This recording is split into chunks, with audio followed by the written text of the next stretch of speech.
So I don't even know the name of this church, but when you get to Riccarton Road, the very end of it will sort of takeaway and Chinese places as you're sort of heading Riccarton Road, heading down that way to Hagley Park.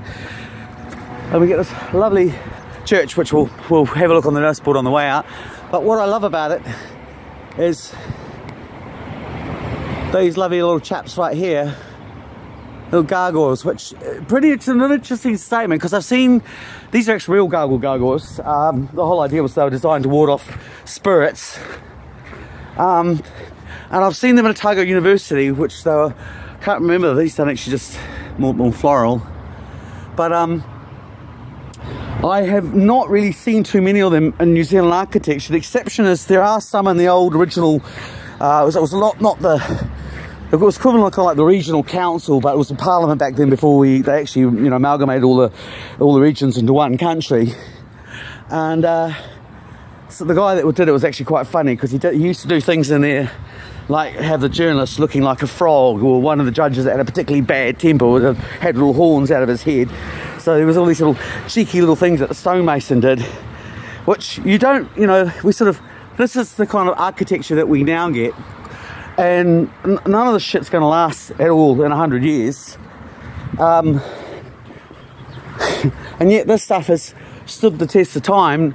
You know, it's survived nearly, and the glass key windows also. If I had the time, I'd break into some of it, because it's got some interesting heraldry in these windows as well. Some of them I think relate to the different saints, but other than we've got, it's sort of interesting, because this is an Anglican church, and if I remember correctly, the keys over there, that's actually a direct reference to the Catholic Church. And I've seen this actually on a number of, for example, the Cathedral in Nelson. When you walk around the back of it, there's a Pope character on the front door of the Anglican Church. So it's sort of this weird thing too, which you get into. A lot of common law, or a lot of law full stop, actually draws from commerce. And when you look at where the authority that comes from, what we call the due authority, it normally has its origins in the Vatican or in the papacy.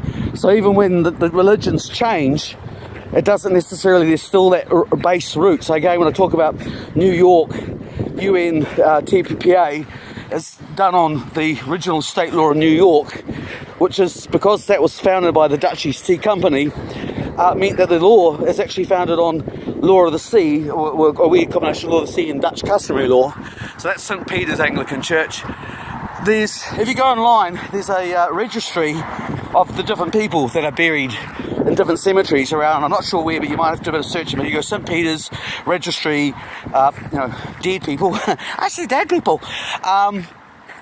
You will find basically some original Christchurch's original founding fathers. So now all I'm going to do is track down my magazines, which I've busily placed on this person's tombstone. I hope you don't mind, mate. But one of the things I'll say before I just, you know, sign off is that when I'm traveling around, I genuinely love going to cemeteries, because I always say, if you want to know how people live, see how they died. And if I had time to kind of walk you through the cemetery, you know, that all looks like a bunch of random tombstones. But when you start to look at the majority of, say, you know, like for example in Queenstown, you first start off with a whole list of people that are, every second one's drowned. And it was actually, the drownings in New Zealand were so prolific, they called it the drowning or the New Zealand disease. And then you sort of see another series of people who had accidents, because when they started doing the gold minings, you know, they didn't necessarily have work and safety with them. And you know, then you get into the influences and then the World War I. So as you walk through the cemeteries, you can give a pretty good snapshot about socially what was actually taking place at the time. So that's what I genuinely love about cemeteries. I think they're as much a museum, and in many ways I think their net worth is really not fully appreciated, even in terms of, if you're in Christchurch and you're looking for some place just to get a bit of peace and quiet, then you can do worse than going to your local cemetery stone and having your lunch there, because I do find them as being very calm places of reflection.